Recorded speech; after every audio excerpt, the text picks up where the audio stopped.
warahmatullahi wabarakatuh. Assalamualaikum. Terima kasih DJ Mona dan DJ Syafiq. Sama-sama. Sidang pendengar yang dimuliakan sekalian, sama ada yang mendengar daripada radio ataupun live secara daripada FB IKIM. Betul. Tuan-tuan perempuan sidang pendengar sekalian, apa yang Al-Quran bicarakan tentang asal-usul manusia dan kepentingan agama pada manusia ini. Kalau kita perhatikan, beberapa ulama Islam ada membahagikan agama ini kepada beberapa bahagian. Antaranya ialah agama wahyu.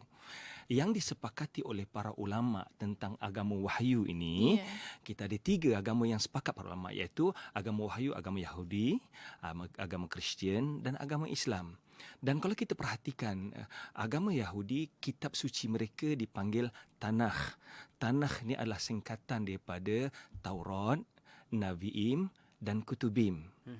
Manakala orang Kristian, kitab suci mereka dipanggil Bible. Bible terkandung ataupun terbahagi pada 2 bahagian, Old Testament dengan New Testament. Old Testament itulah yang dipanggil Tanakh, yang ada kitab Taurat, di mana dalam kitab Taurat ni ada 5 buku yang penting, iaitu Genesis, Exodus, Leviticus, Numbers dan Deuteronomy. Manakala dalam New Testament ada gospel yang kita panggil Injil. Selain gospel ada Acts ataupun Kisah Para Rasul, kemudian surat-surat Saint Paul dan juga kitab Revelation. Manakala dalam gospel itu yang diterima pakai oleh orang Kristian ada 4 gospel, 4 Injil, iaitu Mark, Matthew, Luke and John. Ini kitab suci bagi orang Kristian, iaitu panggil Bible. Manakala bagi orang Islam kita panggil kitab suci kita Al-Quran. Kalau kita perhatikan, ketiga-tiga agama ini yang merupakan agama wahyu memberikan konsep asal usul kejadian manusia itu daripada yang sama, iaitu bapa kita Nabi Adam AS. Allah menciptakan Nabi Adam dan Nabi Adam berada di syurga. Kemudian selepas itu Allah ciptakan Hawa, isteri pada Nabi Adam AS. Kemudian oleh kerana pelanggaran yang dilakukan oleh Nabi Adam dan Hawa menyebabkan baginda dikeluarkan dari syurga dan tinggal di dunia ini. Namun asasnya Allah menciptakan Nabi Adam dan Hawa bukan untuk tinggal di syurga.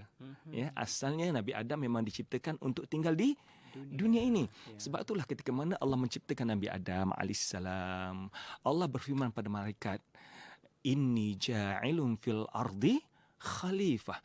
Kami nak jadikan khalifah di muka bumi ini. Jadi asal kejadian Nabi Adam itu adalah untuk menjadi khalifah, pengurus, pentadbir di muka bumi ini. So ketiga-tiga agama ini memberikan pandangan yang sama asal-usul kejadian manusia daripada Nabi Adam AS. Cuma ada perbezaan yang besar antara agama Islam dan agama Kristian tentang konsep kesalahan yang dilakukan oleh Nabi Adam AS. Dalam agama Islam, kita meyakini bahawa fatalaqa Adamu min rabbih kalimatin fataba alaih. Nabi Adam bertaubat pada Allah SWT, lalu Allah terima taubatnya. Tapi dalam agama Kristian, apa yang difahami ataupun ajaran yang dibawa oleh Saint Paul menyatakan bahawa dosa Nabi Adam itu diwariskan pada anak keturunannya. Yang itu dinamakan dosa warisan. That's why God sent His beloved Son incarnate in the form of Jesus to be crucified. Itu ikut ajaran agama Kristian yang dibuat oleh Saint Paul. Tuhan menghantar anak yang disayangi Jesus untuk mati di tiang salib. Ini perbezaan yang jelas lah. Cuma gambaran yang saya nak ambil di sini ialah asal kejadian manusia ini pada Nabi Adam AS. Dan kalau kita lihat, Al-Quran menjelaskan dalam surah Al-Baqarah ayat 213 di mana Allah SWT menjelaskan kanan nasu ummatan wahidatan. Dulu umat manusia ini berada dalam satu akidah yang sama. Lalu mereka ini berpecah belah. Lalu Allah faba'athallahu nabiyyina mubasysyirin wa mundhirin wa anzala ma'ahumul kitaba bil haqq liyahkuma bainan nasi bil haqq. Ini dalam surah Al-Baqarah ayat 213. Lalu apabila umat manusia ini berpecah belah, mereka engkar pada Allah SWT, lantas Allah mengutuskan para anbiya dan Allah berikan pada mereka wahyu untuk membawa mereka kembali kepada menyembah Allah SWT. Sebab itulah ketika mana Abu Dzar bertanya kepada Rasulullah SAW, Abu Dzar bertanya kepada Rasulullah SAW, "Ya Rasulullah, berapakah bilangan para rasul?" Berapakah bilangan para nabi? Hadis ini diriwayatkan oleh Imam Hakim dan Imam Baihaqi. Ya. Abu Dzar bertanya, "Ya Rasulullah, kami nabiyun, berapakah bilangan para nabi?" Rasulullah SAW menjawab, bilangan nabi ada 124,000 orang. Kemudian Abu Dzar bertanya lagi, "Kamil mursalina minhum?" Berapakah bilangan Rasul di kalangan nabi-nabi yang diutuskan? Rasulullah SAW menjawab dalam hadis yang berbeza-beza ini, bilangan Nabi antara 313 hingga 319 orang. Namun demikian, Al-Quran hanya menjelaskan 25 orang saja Nabi. Sebahagian besar tidak dijelaskan oleh Al-Quran. Ya. Kalau kita lihat dalam surah Ghafir dan juga surah Nisa ayat 164, dalam surah Ghafir ayat 78, Allah SWT menjelaskan, وَلَقَدْ أَرْسَلْنَا رُسُلًا مِنْ قَبْلِكَ minhum man qasasna 'alaika wa minhum man lam naqsus 'alaika. Wahai Rasulullah, kami telah utuskan sebelum kamu para rasul. Sebahagiannya kami ceritakan pada kamu dan sebahagiannya tidak kami ceritakan pada kamu. Jadi sidang pendengar sekalian, saya yakin ramai sidang pendengar yang telah menghafal surah Yasin. Ayat dalam surah Yasin ini kita dah biasa baca, ya. Idza arsalna ilaihim musnaini fakadzabuhuma fa'azzazna bithalithin faqalu inna ilaikum mursalun. Kami utuskan 2 orang rasul, tapi orang ramai mendustakan rasul ini. Fa'azzazna bithalithin, dan kami kuatkan rasul yang ketiga. Siapakah 3 orang rasul ini?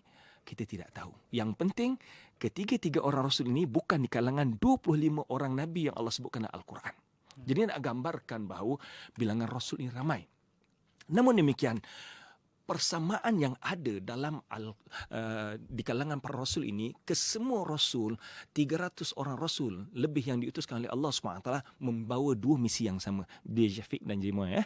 Kedua-dua mereka ini membawa misi yang sama, iaitu yang pertama, mengajak manusia untuk menyembah Allah SWT.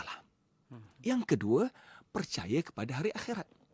Sebab itulah tuan-tuan sekalian, sidang pendengar sekalian, ya, mungkin tuan-tuan pernah terdengar dan ramai para ulama yang menyatakan bahawa perkara ini beberapa para anbiya yang diutuskan sebelum Nabi Muhammad yang kita tidak tahu ini, ada kemungkinan di kalangan mereka adalah nabi-nabi yang didakwa membawa agama yang ada di muka bumi sekarang. Contohnya, mungkin kita pernah dengar bahawa ada kemungkinan kitab Veda agama Hindu itu daripada Allah SWT.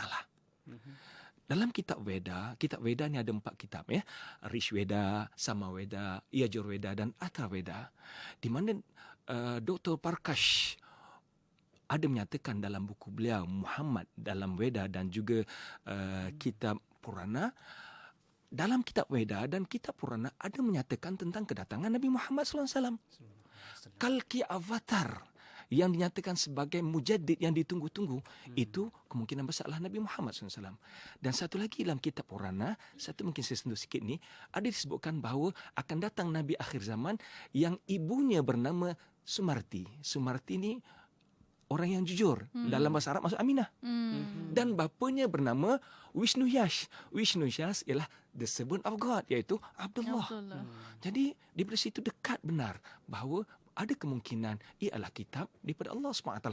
Namun tidak ada dalil yang jelas seperti mana yang disebutkan oleh Sayyid Hawa, tidak ada dalil yang jelas bahawa kitab-kitab ini daripada Allah SWT, tetapi tidak menghalang untuk kita mengkaji lebih detail di manakah kebenaran-kebenarannya. Dan kemungkinan juga dalam kitab-kitab yang lain seperti mana ada yang menyatakan bahawa Siddhartha Gautama Buddha itu kemungkinan, ramai para ulama yang menyatakan ada kemungkinan ia juga mungkin salah seorang nabi yang diutuskan oleh Allah SWT. Namun ajaran ini telah pun lama dipisungkan oleh pengikut-pengikut sebenarnya. Masya Allah. Mengikut dalam utusan daripada Allah itu sebenarnya banyak lagi hasil kajian yang boleh kita laksanakan, yang kita perlu baca dan juga hayati, insyaAllah. Okay? Kita akan rehat seketika, yang mana, dan para pendengar jangan ke mana-mana yang tengah tonton di Facebook Live, kekal di situ. Kita akan kembali selepas ini. Subhanallah.